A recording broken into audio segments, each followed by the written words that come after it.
Hey, everybody, members and friends of First Christian Church. It's Pastor Grant.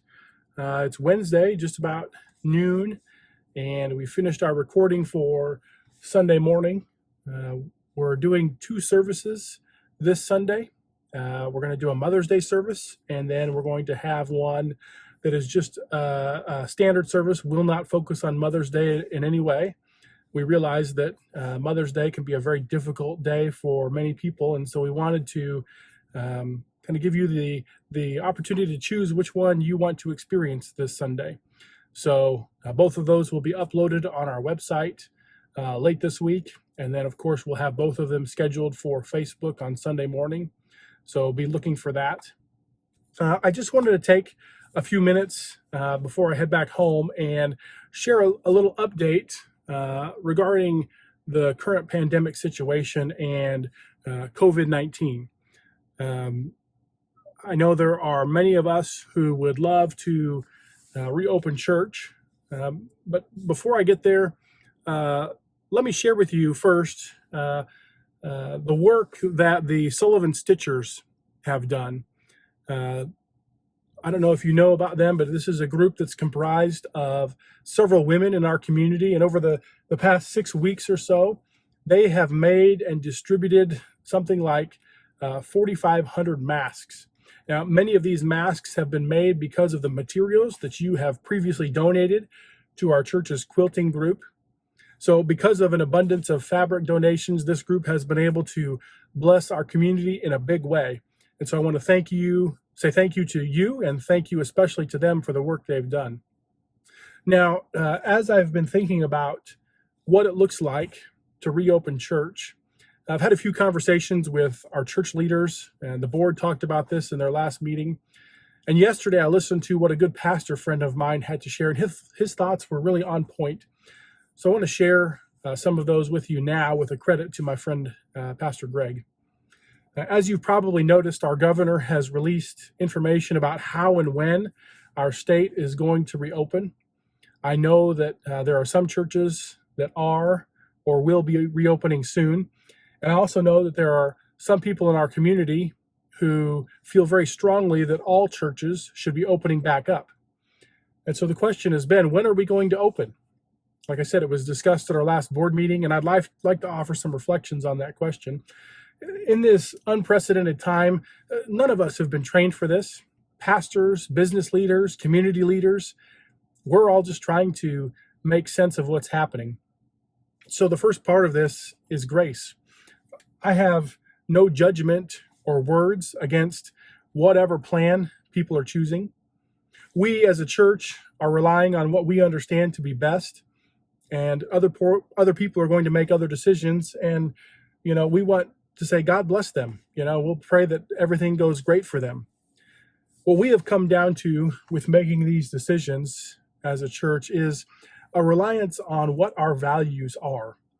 In times of chaos and uncertainty, what you turn back to are the things that you value most. And you make decisions based on the things that you really hold on to.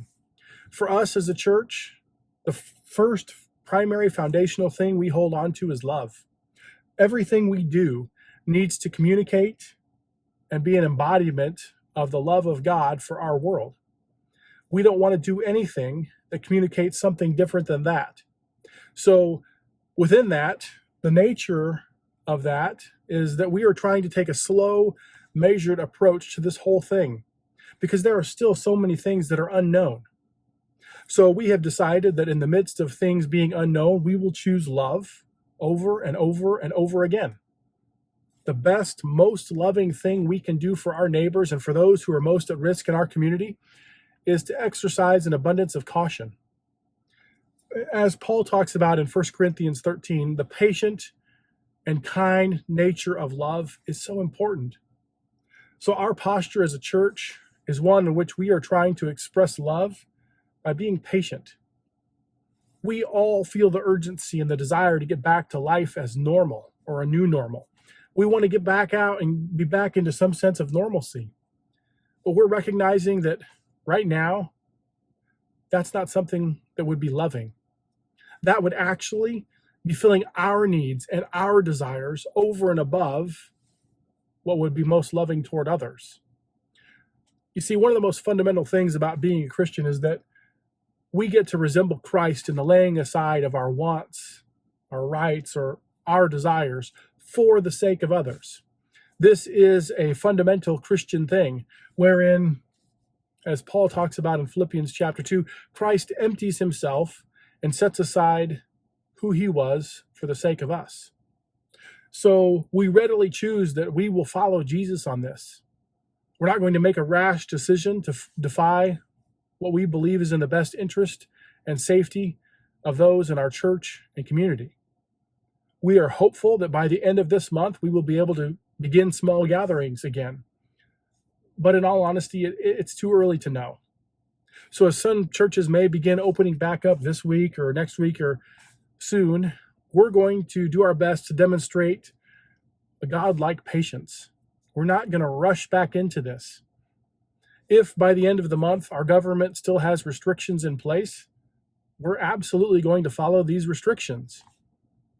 We will continue to choose to love the most vulnerable among us by setting aside our own personal desire to meet in person.